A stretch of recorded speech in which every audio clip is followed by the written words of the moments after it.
We are very, very excited to kickstart with this event, this program, which seeks to look at how we can transform the places where we live into more collaborative, inclusive, and sustainable living environments.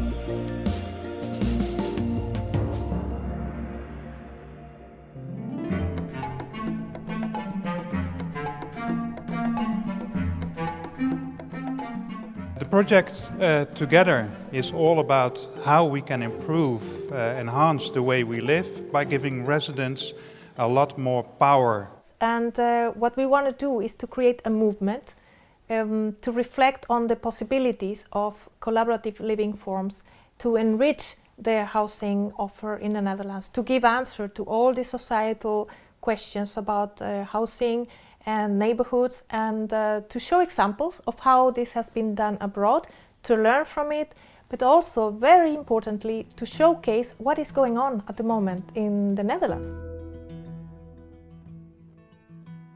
Het leuke van Together is dat ze eigenlijk de discussie op gang brengen tussen moet je nou alle ruimte waarin je woont, moet je die individueel hebben, of is het ook goed om wat collectieve ruimte toe te voegen. Dus wij doen heel graag mee aan Together om die goede voorbeelden daar vandaan te halen. Wij denken dat het enorm relevant is, juist nu, om meer te experimenteren in nieuwe vormen van wonen waar gezamenlijkheid centraal staat. We weten heel veel van huur. We weten heel veel van gewone koop, hoe je dat tot stand kunt brengen. Maar juist al die tussenvormen, waarin ook de bewoner vaak een hele centrale rol heeft, daar moeten we echt nog veel meer kennis voor ontwikkelen. En die kennis die kan er dus ook aan bijdragen dat mensen dit kunnen gaan uitvoeren in de praktijk.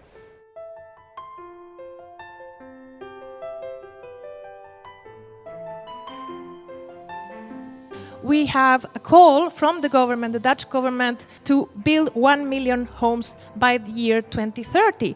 Is this only about building more, or is it really also about asking ourselves what kind of homes, for whom, and in which circumstances, in what locations, for instance, in what configurations?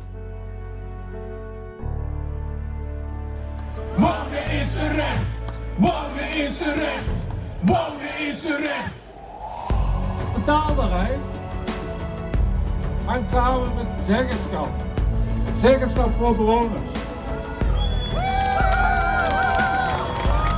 Huizen voor mensen, niet voor winst! Huizen voor mensen, niet voor winst! Obviously, we are facing many challenges, climate emergency, but also access to resources, to space, power, land. There is rampant inequality, and we all know that there is a lot of difficulties to access to housing.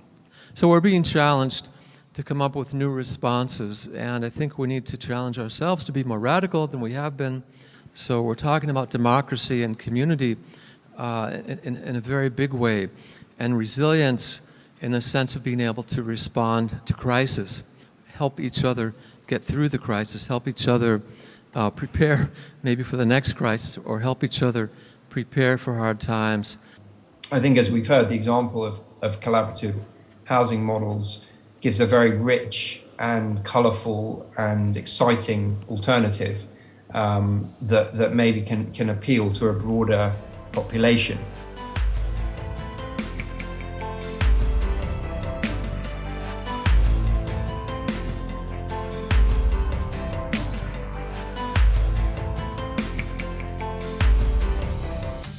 So I would say that not living together is the anomaly, and it's normal to, actually it always was normal to live in larger kind of communities together. Collaborative housing forms is nothing new. It has existed in different shapes and forms for over 100 years. We see a wide range of collective, self-organized and self-managed housing forms that are re-emerging in the last couple of decades all over Europe. We see co-housing, new cooperatives led by residents who want to live differently, they want to live as a community, they want to live more sustainably. Why we bring all of these models into the umbrella term of collaborative housing is because These people are sharing and doing things together not because they have to, but because they want to.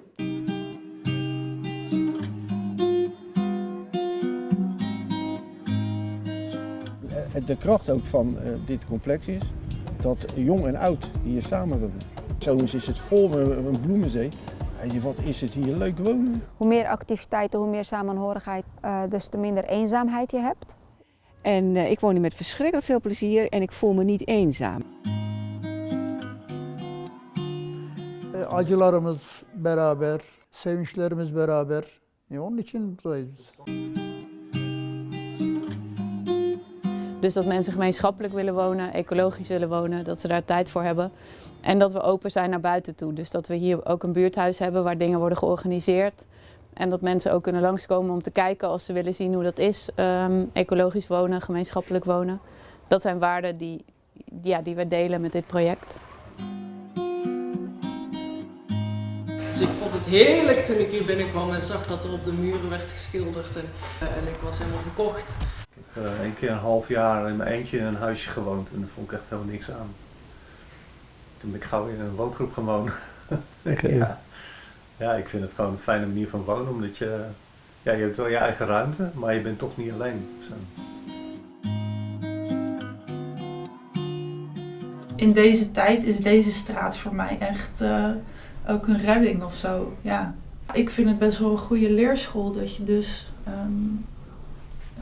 op deze manier met mensen in contact staat, dat je dus je groeit sociaal best wel. De wens voor het collectief willen wonen zit echt door alle lagen van de bevolking heen. Het is een veel bredere groep die dit wil. Ik denk bijna iedereen wel die gemeenschapszin wil, wat voor zin van het woord.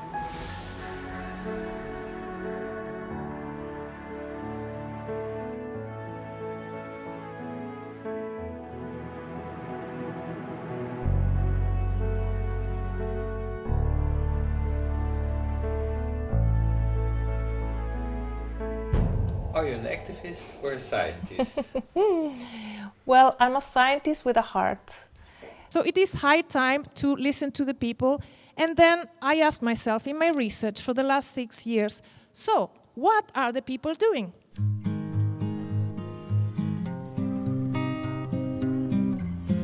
We have a lot of things we wanted. We told and I tried to make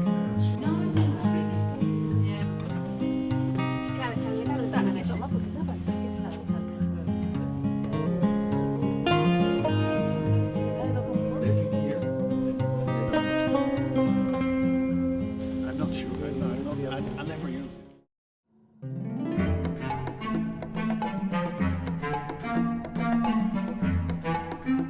We are very happy to have today the second of the series of 3 BK talks.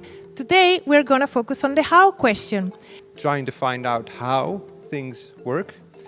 So it's very nice to have that focus for this second session. En uiteindelijk zullen we toch moeten gaan nadenken over hoe we ons ruimtegebruik kunnen verbeteren.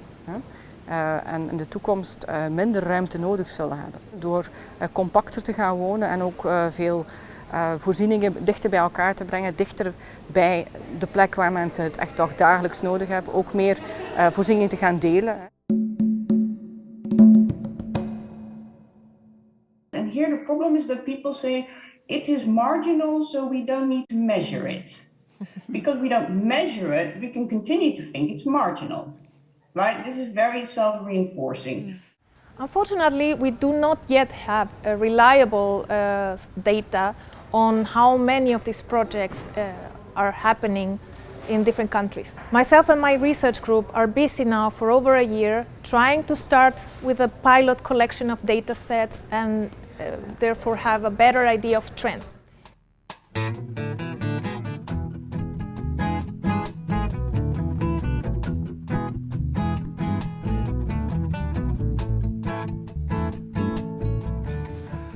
Project Together is een oproep om samen stad te maken en bestaat eigenlijk uit een gevarieerd programma met verschillende onderdelen, waaronder deze talkshow. Het doel is om het waarom, het hoe en actie omtrent nieuwe woonvormen aandacht te geven. We zitten met een enorme druk op dat er woningen gemaakt moeten worden. En daar zie je een aantal effecten van. Wat nou niet echt leidt tot enorme creativiteit. En dan denk ik dat dit soort vormen, wel collectiviteit en dat soort zaken, onder druk komen staan. Dus ik denk dat het juist nu de keus gaat worden dat je nu eigenlijk sterker moet sturen dan dat we ooit gewend zijn geweest. Maar dit is natuurlijk inderdaad voor betaalbaar wonen in de stad is dit een hartstikke goede oplossing. En het voorkomt gewoon dat die prijzen de pan uitreizen. Want ja, het sociale huursector is natuurlijk op een gegeven moment afgegrendeld. En kopen is vaak te duur, zeker in steden. En dan is dit een hele mooie oplossing. En dan nader je het puur vanuit de kant van toegankelijkheid. Maar ik vind zeker ook de kant van gemeenschappelijkheid vind ik gewoon heel belangrijk. Kijk, ik zit zelf bij de knarrenhofjes. Hè. Nou ja, als je kijkt hoeveel mensen daar zijn ingeschreven. We hebben 24.000 mensen. Dat is ongekend.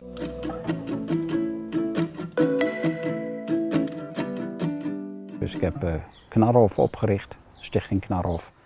Een kleine gemeenschap waar mensen samen hun derde levenshelft gaan organiseren. Dat is de kern. Ja, het geeft dan een prettig gevoel om voor je medebewoners iets te betekenen. Je voelt je door je medebewoners een beetje meegenomen in het positieve geheel.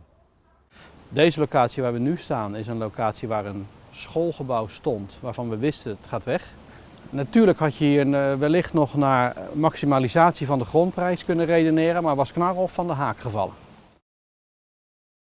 We komen dit najaar met een visie ten aanzien van bijzondere woonvormen en trekken daar ook geld voor uit en willen daarmee ook wel echt sturing geven.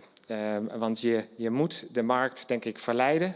Ik ben heel blij dat de gemeente Den Haag nu ook een visie gaat maken. De gemeente Amsterdam doet dat erg goed. Hè. Die hebben gewoon vastgelegd, we gaan 20.000 van die woonvormen de komende jaren gaan we gewoon uitgeven. Als gemeente moet je hier echt op sturen, anders gaat het niet gebeuren. En de gemeente zegt van ja, soms kunnen we het niet, we hebben geen grond of wat dan ook. Maar dat is natuurlijk allemaal gekletst. Ze kunnen met interieurovereenkomsten, kunnen ze daar gewoon afspraken maken met ontwikkelaars. En dat moet je ook gewoon, je moet gewoon een goede, sterke wethouder hebben die dat gaat doen. Ik zou de wethouders echt willen vragen van in jullie collegeprogramma 30% sociaal, 30% gemeenschapsgericht ontwikkelen. What we try to do, for instance, with larger developers that do area developments with like 400 to 500 homes, and we ask them, please give 20% to us, and then we give it to the people so they can build their own houses. Well, the 20% is a number to make it clear we should change the system from the top down to the bottom up. We had a very interesting session earlier this afternoon to explore which mechanisms could help in the Dutch context to facilitate the financing of collaborative housing projects in the Netherlands. In the Netherlands, the banking sector is not used to the concept of collaborative housing, and also financial support from the government is still rather uncommon. Knelpunt is toch, denk ik, te weinig eigen vermogen wat in de praktijk beschikbaar is. En doordat er te weinig eigen vermogen is de bank ook heel erg terughoudend. You cannot rely on only banks to fully fund any housing project, right? And in some countries we see that there are funds being established in order to fund this type of projects. And I understand that currently in the Netherlands there is a discussion to create such a fund.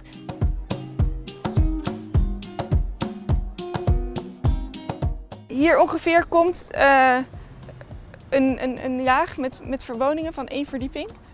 Ja, de financiering van zo'n project is best complex.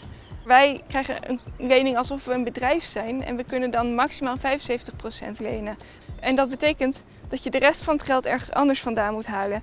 En heel belangrijk is dat de gemeente Amsterdam net een wooncoöperatiefonds heeft opgericht en dat wij daaruit mogen lenen. En ja, ik kan wel zeggen dat dat wel onze redding is. De gemeente is eigenlijk geen bank, maar we hebben gekeken van waar pakte de markt het niet op en waar zouden we dus in moeten springen. En uiteindelijk blijft er een financieringsgat over en dat is wat er met de lening gevuld wordt die de gemeente met SVN heeft uitgewerkt.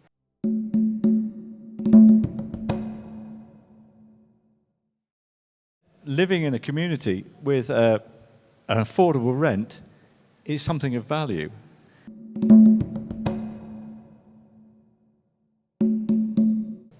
there is a right to housing, so there is also a responsibility for the authorities to invest in that. If we look to Germany or Austria or Switzerland, housing cooperatives do exist for a very long time. And they are, proven concepts of affordable housing, democratically organized by citizens. Yeah, I would say to Dutch cities, look into these examples and use it. The Spreeveld Berlin, I've been living here and working here for the last 7 or 8 years, involved in the development for 3 years before that, so it's turning into a life project for myself. But I have to say, it's one of the last projects out of this phase in Berlin where we could organize self-organized, cooperative, relatively affordable community housing. It's not possible anymore. It's something of a tragedy. Berlin has been gentrified. I'm coming from Switzerland, from Zurich. We have a very strong movement. It's about 25% market share in Zurich alone. It's not so in Switzerland. Switzerland is 3%. But the movement in Switzerland started over 100 years ago. And it didn't start as a lifestyle initiative as it's seen today, but it started as a real deep housing and health crisis. And what was interesting was that no one could solve it alone. So the town of Zurich, which was poor, but had a lot of land outside of the city walls, teamed together with the people that formed housing cooperatives. People visit me, and I live in a cooperative myself. If they visit me, I have a wonderful apartment, and then the first question is, when you move out, how much money do you gain? So it's always about getting rich by real estate, and I think that's also a rethinking which is needed not only by the banks and by the government, but also by maybe the private persons. It really goes to a more fundamental question on how we see housing. Mm-hmm. Is housing a financial asset to capitalize on, or is it a place to live, a good place to live?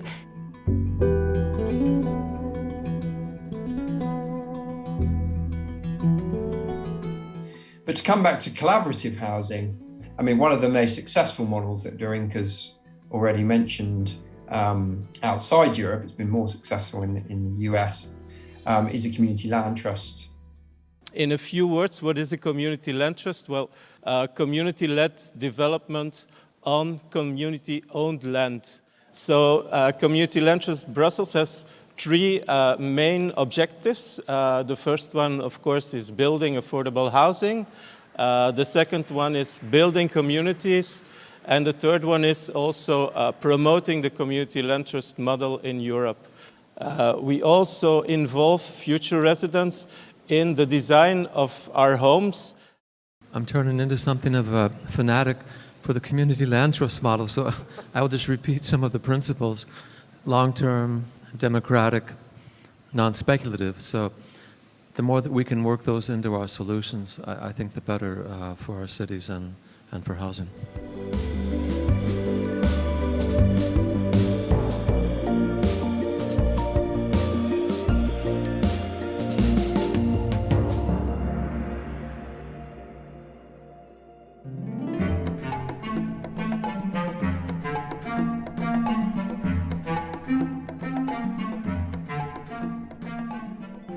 I'm very happy today to celebrate and organize the 3rd BK Talks, the 3rd edition of the BK Talks, that has to do with living together. What we see on the international level is the failing, as I might strongly say it, of the ownership model. And we see a prevalence of the rental model, when people are in need to access the market that do not have the capital.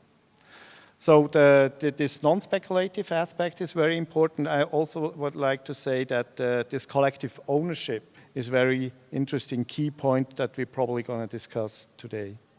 But what we're seeing now is a new wave of new initiatives. CoopLink's got 120 affiliated initiatives, and although maybe need is one of the drivers, it's not the only driver. What we see is a very strong commitment to community, a very strong commitment to the climate. We have to dare think about even more radical solutions, like, land policy reforms, for instance. Not seeing land as something that can be used for speculation, and making it the rule that it should be used as a common good. Then I think that you have to be clear that from a policy government perspective, you have the key. And we had a vote in Zurich that we want to have a 33% market share for cooperative housing, for affordable housing in Zurich. About half a year ago, we all got together with 4 ministries.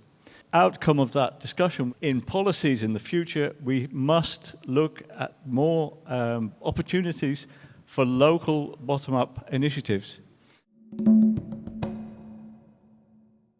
Je kunt heel erg op beleidstukken drukken richting gemeentes. Maar ik denk dat je ook gewoon heel makkelijk iedereen kunt oproepen. En Woonprotest heeft het op een bijzondere manier gedaan, denk ik. Gewoon mensen oproepen van, joh, meld je gewoon met je probleem bij de gemeente. Ja, eigenlijk is mijn oproep aan gemeenten ook van, en ook namens Copeling, van joh, begin vooral.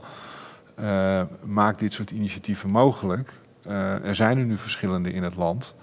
Want daarmee help je de beweging en uiteindelijk investeer je daarmee in duurzaam betaalbare huurwoningen.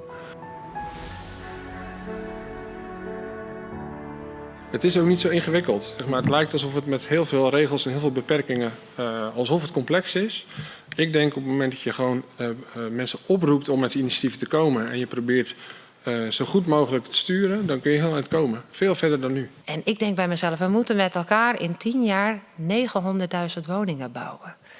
Dan moet het toch niet zo moeilijk zijn om daar die collectieve woonvormen een voldoende onderdeel van te zijn. Die kans moeten we toch kunnen plukken met elkaar. Dus niet is het een bedreiging van, en daarom gaat het alleen maar om aantallen en betaalbaarheid. Ik denk, nee, dit is een uitgelezen kans. Every citizen have the right to enjoy a decent and adequate home. The public powers will promote the necessary conditions and establish the pertinent norms to make this right effective, regulating the use of the land in accordance with the general interest to prevent speculation. Thank you very much and good night.